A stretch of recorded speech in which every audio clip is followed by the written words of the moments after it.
السلام علیکم ورحمۃ اللہ وبرکاتہ۔ بسم اللہ والصلاۃ والسلام علی رسول اللہ، اما بعد۔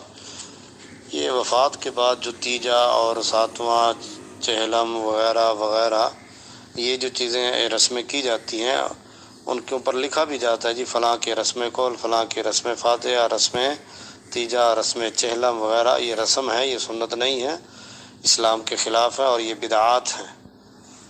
میت کو جو اس نے زندگی میں کیا ہے وہی اس کو پکڑے گا، وہی اس کے کام آئے گا، وہی اس کو فائدہ دے گا۔ وفات کے بعد دعا اس کے لیے کی جائے، وہ رسا کو چاہیے کثرت سے وہ دعا کرے، دعا ہی اسے فائدہ پہنچائے گی، یا اس کے صدقے جاریہ جو اس نے زندگی میں کیے ہیں۔